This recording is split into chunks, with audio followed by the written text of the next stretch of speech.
Assalamualaikum warahmatullahi wabarakatuh. Bertemu kembali dengan pembelajaran IPA pada hari ini, hari Senin 23 Agustus 2021. Semoga kabar kalian semua dalam keadaan sehat walafiat dan tetap semangat mengikuti pembelajaran IPA pada pertemuan kita hari ini. Pertemuan sebelumnya kita sudah membahas mengenai sistem pembelahan pada sel. Untuk pertemuan sekarang kita akan membahas tentang sistem reproduksi manusia.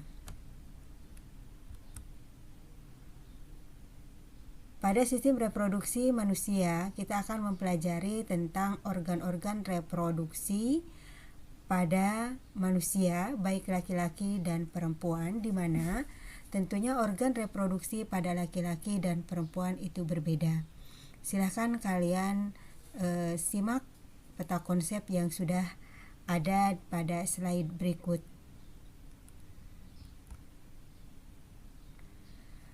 Sistem reproduksi manusia mempunyai tujuan untuk memperbanyak dan mempertahankan jenisnya, di mana setiap organisme mempunyai kemampuan reproduksi atau berkembang biak. Begitu juga pada manusia.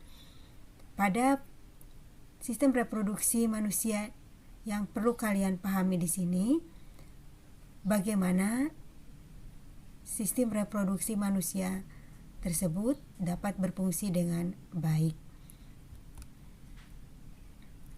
Sistem reproduksi pada pria berfungsi untuk menghasilkan sel kelamin jantan yang disebut dengan sperma, di mana sistem reproduksi pria ini terdiri atas kelenjar-kelenjar dan saluran-saluran untuk mengeluarkan sperma.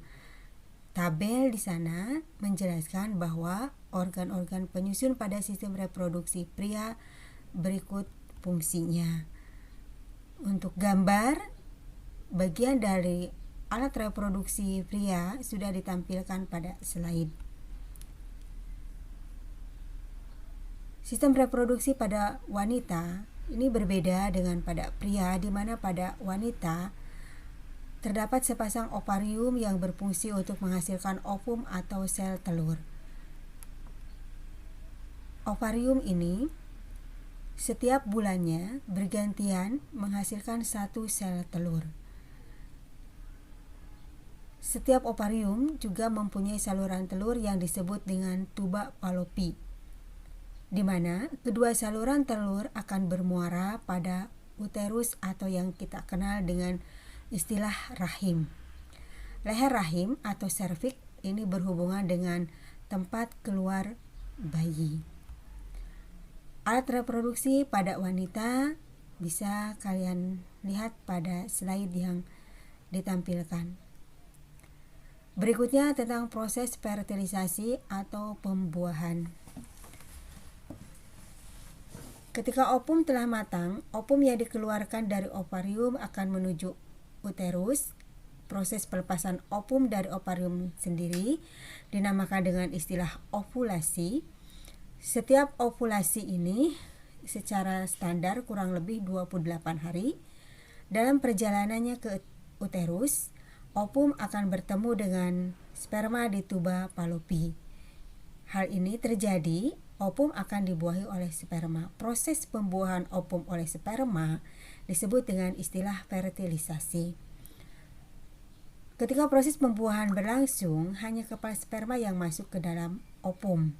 Jika telah ada satu sperma yang masuk ke dalam ovum, sperma lain tidak dapat menembus membran ovum.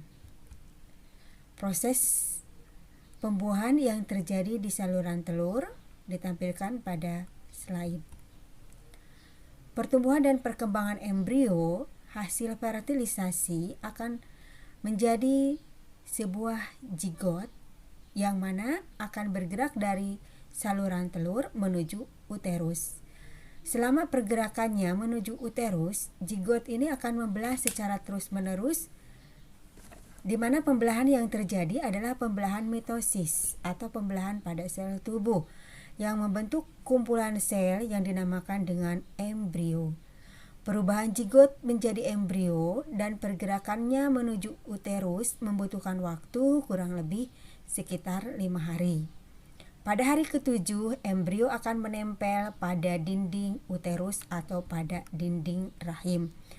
Proses perkembangan zigot setelah fertilisasi sampai menempel pada dinding uterus, silahkan kalian simak pada slide yang sudah diberikan.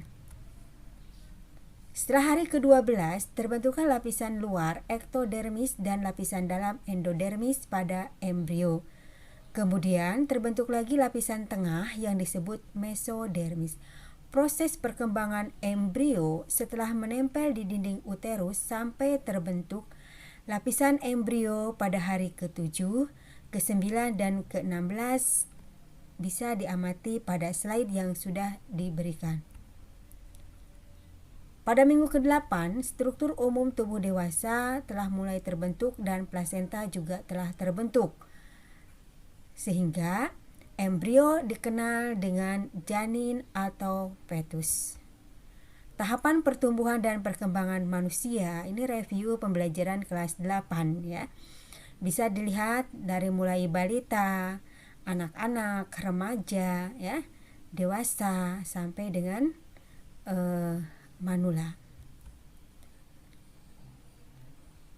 Siklus haid. Siklus haid ini terjadi sejak masa pubertas atau usia 10 sampai 15 tahun, di mana seorang perempuan atau wanita akan mengalami proses bulanan yang disebut dengan siklus haid. Perubahan tingkat hormonal akan mempertebal jaringan rahim dan memperbanyak darah yang akan jadi zat makanan bagi telur yang dibuahi. Skema proses perubahan dinding rahim pada saat sel telur masak dan menstruasi. Pada gambar pertama di sana atau minggu ke-1 itu proses menstruasi di mana terjadinya peluruhan dinding rahim ya. Minggu kedua rahim sudah bersih ya. Minggu ketiga, keempat dan akan terjadi siklus yang berulang. Keterangannya bisa kalian baca pada slide. Kemudian ini ejakulasi ya. Pada alat reproduksi pria, spermatogonia akan matang menjadi spermatid. Ini terjadi pada proses pembelahan meiosis ya, waktu pertemuan minggu kemarin. Spermatid matang menjadi spermatozoa atau sperma, dan ini terjadi di usia 12 sampai 16 tahun. Ya, pada anak remaja, ejakulasi biasanya terjadi pada saat mimpi basah. Cairan yang diejakulasi adalah semen, yaitu cairan yang mengandung sperma. Berikutnya, di akhir penghujung pertemuan kita, kalian perlu memahami mengenai kelainan dan penyakit pada sistem reproduksi manusia sehingga kalian bisa menjaga organ reproduksi kalian masing-masing dengan harapan terhindar dari penyakit yang ada pada sistem reproduksi tersebut. Yang pertama yaitu gonorrhea, yaitu penyakit kencing nanah yang disebabkan oleh bakteri Neisseria gonorrhoeae. Kemudian yang kedua, chlamydiasis, penyebabnya bakteri Chlamydia trachomatis. Yang ketiga, sifilis atau penyakit raja singa, penyebabnya bakteri Treponema pallidum. Berikutnya herpes genitalis, penyebabnya virus herpes simplex. Dan yang berikutnya adalah candidiasis, penyebab keputihan, yaitu oleh jamur Candida albicans ya. Kesehatan organ reproduksi perlu kalian jaga. Oleh karena itu, bagaimana cara menjaga kesehatan organ reproduksi? Yang pertama, menjaga kebersihan organ reproduksi bagian luar. Mengonsumsi makanan yang higienis dan cukup nutrisi.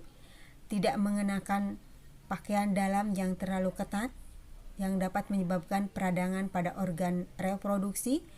Mengenakan pakaian dalam berbahan katun yang dapat menyerap keringat untuk mencegah kondisi lembab yang memicu perkembangbiakan bakteri ataupun jamur, dan tidak melakukan hubungan seks bebas karena berisiko tinggi terkena penyakit kelamin yang berbahaya seperti AIDS dan sifilis.